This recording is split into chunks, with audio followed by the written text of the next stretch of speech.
It's time for the Brian Beatty Real Estate Show.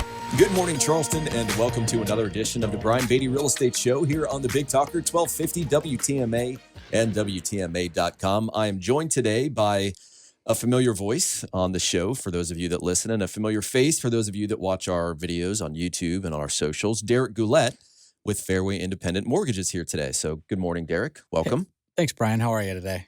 Doing great. It's been a few weeks since we've had you on the show, and a few things have happened since then, like, dropping bombs on countries and kind of a crazy market in between. And so I want to get you in the studio today to just talk a little bit about, the state of the market from your perspective. We've talked a lot over the past several weeks on this show about the lack of confidence in the market, the uncertainty in the market, and the fact that where there's chaos, there's also opportunity. Yes. So these windows of opportunity, these times in our market where there's confusion, and obviously we're in it right now where we're not entirely sure which direction this market's going to go. Yeah. Right? It could go back up, could continue to stay the same. It could go back down. And I think you can make a case for really any of those three scenarios. Correct. So it puts people in a bit of a paused situation because they're not entirely sure how to plan. Yeah. I'm curious to hear, and so we talked about, like, how do you dissect that situation, right? If you're one of those folks where you're like, I don't have to move, right? Like, I'm not forced to move right now. I'd like to move. And if these things can happen, then I might, but I'm just not sure. Yep. Right. And so I help them kind of dissect that situation to determine, right, well, is this the right time for you? And what would that need to look like? And here are the questions you should ask, and so on and so forth. But switching gears, we really haven't heard a lot from the financing side of things, right? Yep. From the interest rate side of things. I know there's so much more that goes into it than just interest rates, right? That's the effect, not the cause. But I'd love to hear from your opinion, just kind of broad strokes. How do you feel about the market right now? What are your interactions with people like? Given the affordability issues, is it harder to get a mortgage now? I mean, I think that people probably have these types of questions. And so I just want to kind of give you free rein to chat for a few minutes with the audience about what you're seeing and feeling and how you're advising people as a result. Yeah. So I'll touch on that, like affordability / is it harder to get a mortgage? So as rates rise, your ability to qualify for maybe the house that you ideally want gets diminished a little bit. So there is some challenges in that, but I also say there's opportunity in that. And what I mean by that is, so again, sometimes people think it's harder to qualify than it actually is. And then, there's little tips and tricks that we can do to, like, I won't bore the audience with like what a manual underwrite is versus something that goes through the automated computer. Sometimes the automations in the computer make files easier.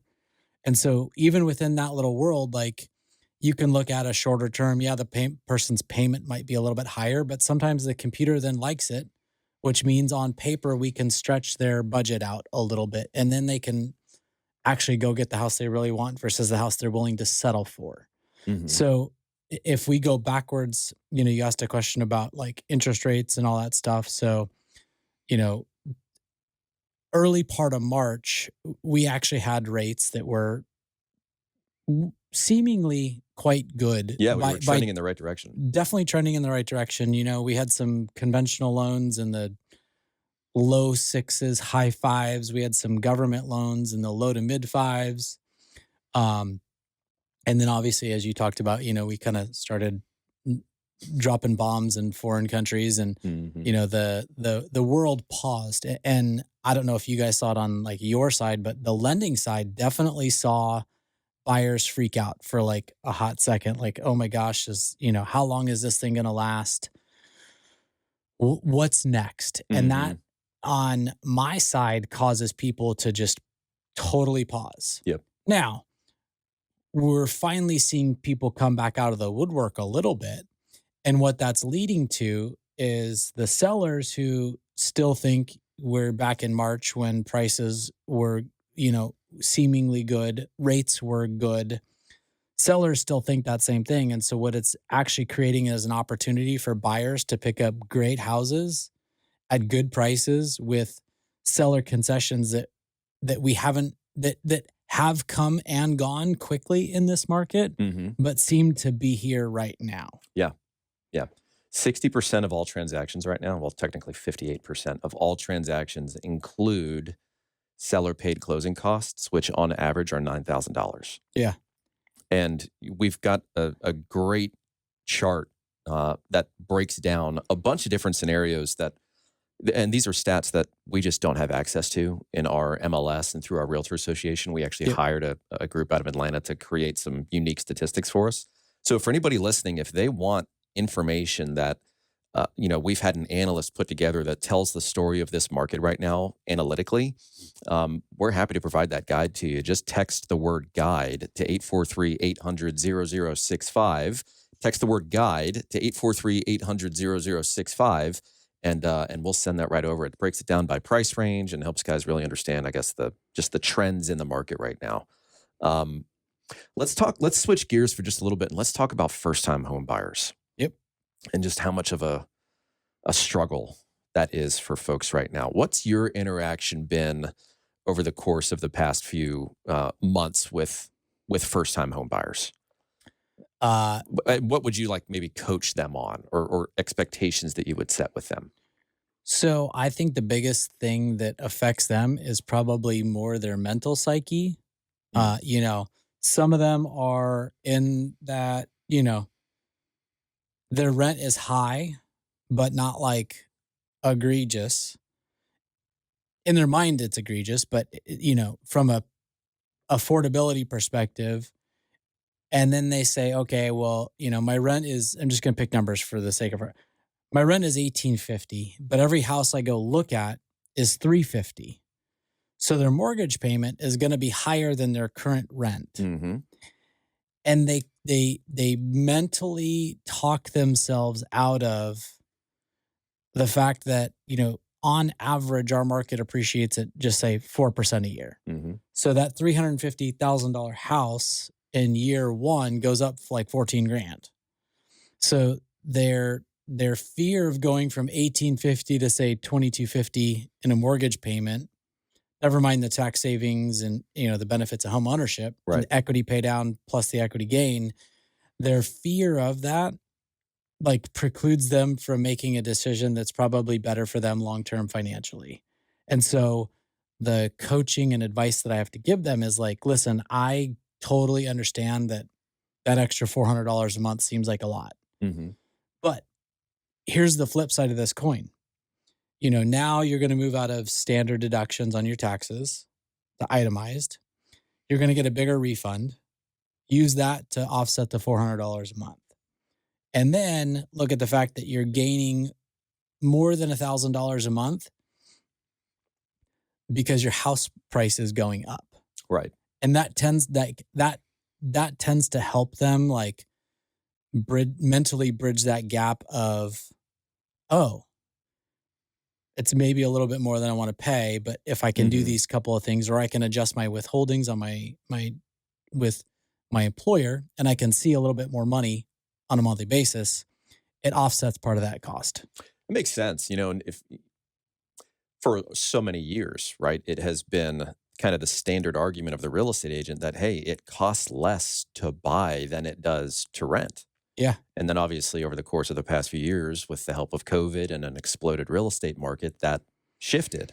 Correct. So in order for a real estate market really to be healthy and to kind of be firing on all cylinders, transactions need to be about 40% first-time home buyers. And right now we're at 24%. Wow. So we're way below. I think it might be the lowest in history. I'd have to double check that. But if not the lowest, extremely close. So would you say that maybe part of the reason for that is the like paradigm shift, the like shift in psyche of the benefit of home ownership versus just the cash flow savings of renting? Yes, 100%. And, and then if you also look at like, because houses have gotten more expensive and this, I'm going to say misnomer that you have to have 20% or like a bigger down payment equals the house payment's going to be that much better when the math just clearly says otherwise. You put at least those two things together And what that's doing is driving your average first-time homebuyer age up from like, I think in the mid 80s, it was like in your like mid to late 20s. Mm-hmm. You know, by the 2000s, that number had gone to like 29 to 32. Yep. And now that number's pushing 40. Yeah, we're at 38. Yeah. 38 is the average age of the first-time home buyer. Yeah. In this And country. so you're kicking that can down the road a good bit, Mm-hmm. which unfortunately plays into, you know, padding pockets of big corporations that are buying rentals. Absolutely. Yeah. I want to talk more about the investment side of real estate. I want you to stick around for maybe another segment so we can chat through some of that. Of course. And then I also want to talk about kind of the other side of the coin, the affluent buyer, right? The person that has a great interest rate, that makes plenty of money, that has plenty of equity. Let's talk maybe a little bit about like the mentality shift of going from a place of comfort financially, but they want to move to then a significantly higher payment, and how we can maybe use some terms and negotiating tactics to offset that. Sounds good. Awesome. All right, stick around, folks, for more of the Brian Beatty Real Estate Show here on the Big Talker 1250 WTMA and WTMA.com. Derek, if folks want to reach out to you and ask questions, maybe they want to buy a new home, maybe they're looking at refinancing, they just have questions, what's a good way for them to get in contact with you? Cell phone number 949-280-8044. Awesome. And you guys know that if you ever need to reach Derek, you can always just reach him through me. My website, listingsincharleston.com. That's listingsincharleston.com. Or you can always call or text me. My number, which comes straight to me, by the way, is 843-800-0065. 843-800-0065.